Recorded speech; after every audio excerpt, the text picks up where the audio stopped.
अस्सलाम वालेकुम स्टूडेंट्स। तो मैं आपका टीचर कंसल्टेंट मोहम्मद मार कलीम। तो हम लोगों ने बुक 2 का चैप्टर शुरू किया हुआ था इलेक्ट्रोमैग्नेटिज्म, उसी को हम आगे लेके चलते हैं और आज एक इम्पोर्टेंट टॉपिक को डिस्कस करेंगे, magnetic field due to current carrying solenoid using ampere's law. अब ये एम्पेयर्स लॉ की बात हम लोग करते हैं, सोलेनॉइड को भी देखते हैं क्या चीज़ है, लेकिन सबसे पहले जो हमने अभी तक डिस्कस किया है कि मैग्नेटिक फील्ड क्या चीज़ होती है। तो मैग्नेटिक फील्ड वो रीजन होता है एक मैग्नेट के गिर्द, एक इलेक्ट्रोमैग्नेट के गिर्द वो रीजन जहाँ में वो दूसरी जो इलेक्ट्रोमैग्नेट वाली चीज़ है उसको अपनी तरफ खींचते हैं या रिपेल करता है। तो magnetic field due to current carrying solenoid. अब करंट कैरिंग का मतलब है कि उसमें इलेक्ट्रिसिटी जा रही है, तो वहाँ पे एक हमारे पास मैग्नेट बन गया टेम्परेरी तौर पे, जिसको हम लोग जिसकी एक मैग्नेटिक फील्ड है और हमने उस मैग्नेटिक फील्ड की मैग्नीट्यूड को मेजर करना है एम्पेयर्स लॉ को यूज़ करते हुए। तो ये हमारी टोटल स्कीम है।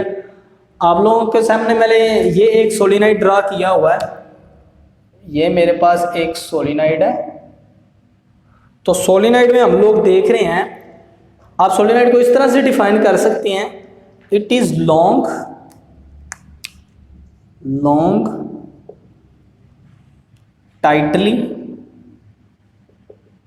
tightly wound cylindrical coil।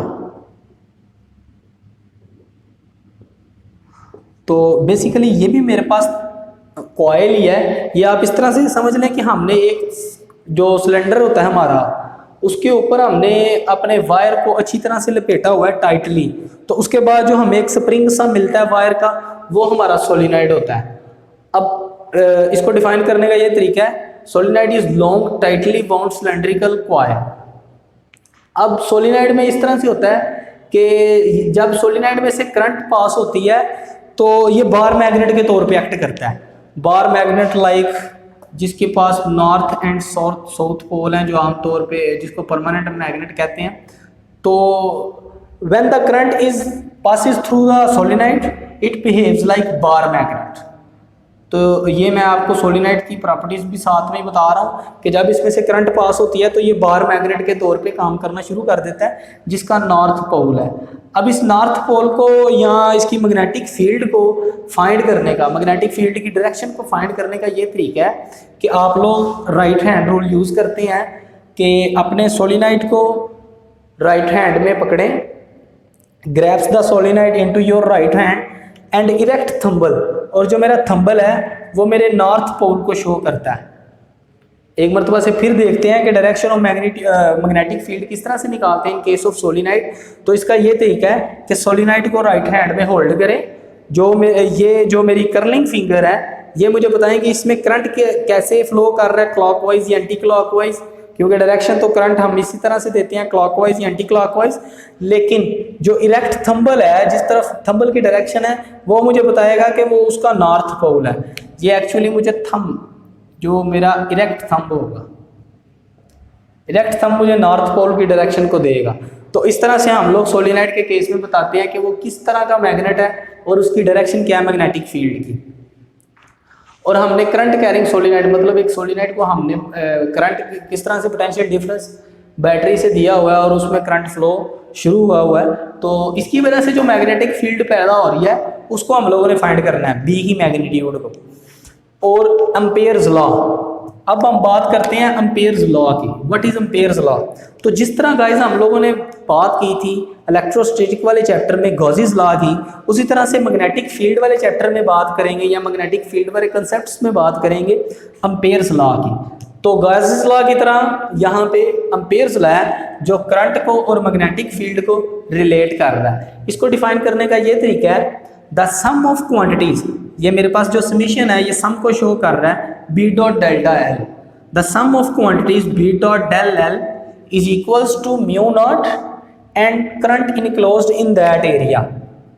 Mu naught और आई जो है बेसिकली ये करंट इनक्लोज्ड है, जितना भी मेरे पास करंट है सोलेनॉइड में, current enclosed. Sum of, again देखते हैं व्हाट इज एम्पेयर्स लॉ।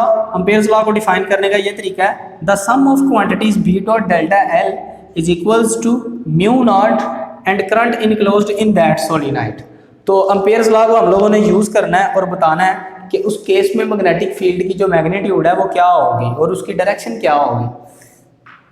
अब मैं इसके लिए एक छोटी सी अरेंजमेंट की हुई है कि ये मेरे पास एक मैग्नेटिक फील्ड मैंने अप्लाई की हुई है जो नॉर्थ से साउथ पोल की तरफ जा रही है, और जैसा कि ये मेरा सोलिनॉइड है, सोलिनॉइड के पास दो उसकी लेंथ्स हैं, 4 कॉर्नर हैं। तो सोलिनॉइड को मैंने ये यहाँ पे इस तरह से प्लेस करवाया हुआ है, जो ए से बी, बी से सी, सी से डी, और ये इस तरह क्लोज सर्किट है। तो क्लोज एरिया में हम लोग मेजर कर सकते हैं कि इसमें कितना करंट इनक्लोज्ड होगा। अब हम लोग करंट को समझने के लिए देखते हैं कि इसके ये जो नंबर ऑफ लूप्स हैं इनको हम लोग शो करते हैं n से, और इनकी लेंथ जो है, इनकी लेंथ उसको हम लोग शो करते हैं L1 से। और अगर मैं आप लोगों से बात करूं कि ये टोटल नंबर्स कितने होंगे, या इनमें जो करंट है I, जो इनमें करंट फ्लो कर रहा है वो करंट क्या होगा, क्योंकि मुझे मेरे एम्पियर्स लॉ में करंट इनक्लोज्ड चाहिए। तो सोलिनॉइड के केस में L उसकी लेंथ है, लेंथ ऑफ सोलिनॉइड। अब नंबर ऑफ लूप्स जो हैं वो है N1, और जो इसमें करंट फ्लो कर रहा है वो है I। तो इसमें जब मैं टोटल करंट देखूंगा इसमें कितने हैं, तो टोटल नंबर आ जाएंगे, लेंथ आ जाएगी सोलिनॉइड की, टोटल नंबर ऑफ लूप्स आ जाएंगे। तो इस केस में जो करंट इनक्लोज्ड हो रहा है इन सब सोलिनॉइड में वो होगा L1I। अब मैं इसको करंट इनक्लोज्ड को यहाँ पे देख लेता हूँ कि ये जो मेरे पास करंट इनक्लोज्ड है वो है L1I, जिसकी मुझे ज़रूरत पड़ेगी यहाँ एम्पियर्स लॉ में।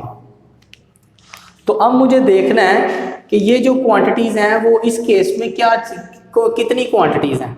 आप देख रहे हैं B dot delta L I, तो यहाँ पे जो मेरे पास लेंथ है डेल्टा एल वो एक L1 है, एक L2 है, एक L3 है और दूसरा L4 है। मैंने देखना है कि इन सब के केस में जो बी डॉट डेल्टा एल है वो कितना है। तो जो बी डॉट डेल्टा एल है यहाँ पे आई के केस में इनका सॉल्यूशन जो है 1 से लेके 4 तक है, और मैं उसको कहता हूँ B dot delta L1 plus B dot delta L2 plus B dot delta L3 plus B dot delta L4। तो सबसे पहले हम लोग देखेंगे कि जो लेंथ 1 के केस में, इस केस में इसका मैग्नेटिक फील्ड किस तरह से हम लोग देंगे। बी डॉट डेल्टा L1, अब डॉट है तो डॉट हमारा कॉस थे, उसके बाद B dot delta L2 cos of theta plus B dot delta L3 cos of theta and last पे B dot B delta L. अब डॉट को ख़त्म कर रहे हैं तो कॉस उसकी जगह पे रिप्लेस होता जा रहा है L4 कॉस ऑफ थीटा। इस केस में देखें L1 में जो लेंथ है वो है A से B की तरफ। तो A से B में जो मैग्नेटिक लाइंस ऑफ फोर्स है वो और जो कंडक्टर है यानी कि कॉइल है वो एक दूसरे के पैरेलल हैं। एक दूसरे से पैरेलल का मतलब ये है कि उनमें जो एंगल है वो 0 है। तो बी डॉट डेल्टा L1, अब इसका डेल्टा नहीं है, चेंज नहीं है, L1 है, मैंने इसका नाम, इस लेंथ का नाम L1 दिया हुआ है। बी डॉट L1 cos 0 और cos 0 मैक्सिमम, तो मैं यहाँ पे रिमेन करूँगा BL1 के साथ प्लस जब यहाँ पे बी डॉट L2 का मतलब है ये C से B, तो C से B की तरफ आप देख रहे हैं जो मैग्नेटिक फील्ड ऑफ फोर्स है या मैग्नेटिक लाइंस ऑफ फोर्स है उसका और कंडक्टर के दरमियान 90 का एंगल है, और 90 में जो cos 90 है वो 0 है। तो इस केस में जो मैग्नेटिक फील्ड है या मैग्नेटिक फील्ड की जो फोर्स है वो 0 आ रही है। इसी केस में डेल्टा L3 है। अब L3 out of this magnitude है, out of this magnetic force. तो जब ये मैग्नेटिक फील्ड के बाहर है तो इस केस में B क्या हो जाएगा 0। अगेन 0। अब इस केस में देखें बी डॉट डेल L4, जिस तरह से L2 parallel to magnetic field of lines है, इसी तरह से L4 perpendicular to magnetic field of lines है। सो इस केस में cos 90 अगेन 0 है। तो आपने देखा कि हमारे पास जो सम ऑफ क्वांटिटीज थी B dot delta L1, B dot delta L I and I starts from 1 to 4, उसका आंसर मेरे पास आ रहा है BL1। तो हम लोगों ने इस रिजल्ट को भी अपने पास सेव कर लिया। अब मैं आता हूँ अम्पेयर्स लॉ की तरफ। तो अम्पेयर्स लॉ में जो मेरी ये समीशन है, सम ऑफ क्वांटिटीज है, sum of quantities is given by this formula BL1, जिसको हमने कैलकुलेट किया है, is equals to mu naught. अब हम देखते हैं कि करंट इनक्लोज्ड कितना है, NL1I। तो करंट इनक्लोज्ड की जगह पे देखते हैं NL1I। अब दोनों तरफ से लेंथ है, तो लेंथ को हम लोग कैंसिल कर देंगे, वैनिश हो जाएगी। We are only left with this formula, B is equals to mu naught NI। Solenoid के केस में, सोलिनॉइड के केस में when it placed in the magnetic field due to current carrying, और यहाँ पे इसको मैंने बैटरी के टर्मिनल से जोड़ा हुआ है और ये करंट कैरिंग है। इस केस में, सोलिनॉइड के इस केस में मैग्नेटिक फील्ड की वैल्यू क्या होगी यूजिंग अम्पेयर्स लॉ। तो हम लोगों ने अम्पेयर्स लॉ निकाला, अम्पेयर लॉ को इस्तेमाल किया, that is application of Ampere's law. अब Ampere's law sum of quantities this is equals to mu naught current enclosed. इसके बाद हमने करंट इनक्लोज्ड निकाला और उसको इस फार्मूला में पुट करने के बाद जहाँ पे मैं पहुँचा हूँ उसका रिजल्ट ये है, B is equals to mu naught NI। तो सोलिनॉइड के केस में जो मैग्नेटिक फील्ड है उसकी डिपेंडेंस 3 चीज़ों पे है, म्यू नॉट परमिटिविटी या परमिबिलिटी। वहाँ पे इलेक्ट्रोस्टैटिक्स वाले में हम बात करते थे परमिटिविटी की, मतलब गुजरने की इजाज़त। यहाँ पे परमिबिलिटी है, परमाबिलिटी।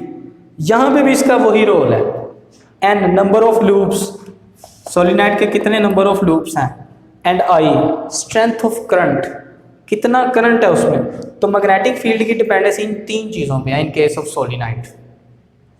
अब हम बात करते हैं कि मैग्नेटिक फील्ड कि ये जो डायरेक्शन है इसके लिए हम लोग क्या चीज़ यूज़ करते हैं। तो मैंने आपसे पहले बात किया मैग्नेटिक फील्ड के केस में, सोलिनॉइड के केस में उसकी मैग्नेटिक फील्ड जो है बाय राइट हैंड रूल देते हैं। राइट हैंड रूल, अब इसमें करंट इस तरह फ्लो कर रहा है तो मैं अपनी जो कर्लिंग फिंगर है उसको करंट की डायरेक्शन में रोटेट करूँगा और जो मेरा इरेक्ट थंबल है वो मुझे बताएगा कि मेरी मैग्नेटिक फील्ड की क्या वैल्यू है।